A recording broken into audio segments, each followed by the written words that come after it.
Janasena party పెట్టి 12 సంవత్సరాలు ముగించుకొని 13వ సంవత్సరంలోకి అడుగు పెడుతూ అది లక్షల మంది జనం మధ్య కాదు, మన నందిగరువు గ్రామంలో డోలీ మోతలకు కూడా ఇబ్బంది, డోలీ మోతలతోటి సతమతమయ్యే గ్రామానికి విముక్తి కల్పించి అలాంటి గ్రామస్తుల మధ్య 40 కుటుంబాల మధ్య జరుపుకొని నేను మీ ముందుకు వచ్చాను. మనస్ఫూర్తిగా నాకు పార్టీ పెట్టిన తర్వాత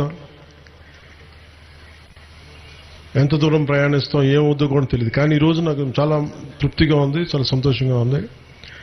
ఒకళ్ళని తలుచుకుంటే మీలాంటి యువత, ప్రజానీకం, ప్రజలు, అన్నదమ్ములు, ఆడపడుచులు మీరు మద్దతుగా ఉంటే 70 సంవత్సరాలుగా రోడ్డు లేని ఈ రోడ్డుకి ఒకసారి ఫోటోలో చూస్తే ఇది ఏ రోడ్డా అని చెప్పి దాని మీద కామెంట్స్ కూడా ఉన్నాయి. నేను కూడా అడిగాను, మన ఉన్నతాధికారులు కూడా అడిగాను, మన ప్రిన్సిపల్ సెక్రటరీ గారిని కూడా, సార్ ఇది నిజంగా రోడ్డు వేసారా లేదంటే ఏఏలో క్రియేట్ చేశారా అని.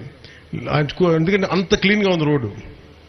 అంటే ఇది ఎందుకు చెప్తున్నానంటే నేను వచ్చి ప్రత్యక్షంగా పర్యవేక్షించి, అలాగే మనకి జల్ జీవన్ మిషన్ నీళ్ళు ఎలా వస్తున్నాయి, ఏం వస్తున్నాయి, ఇవన్నీ పరిశీలించడానికి వచ్చాను.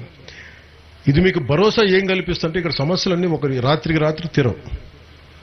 ఇవన్నీ కష్టపడి నిలబడి తీర్చే సమస్యలు ఇవన్నీ.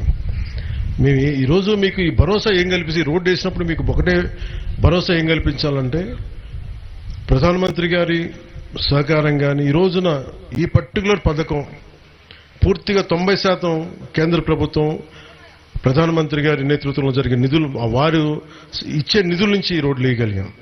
ఇదే నిధులు ఇంతకుముందు కూడా ఉన్నాయి, ఇదే నిధులు.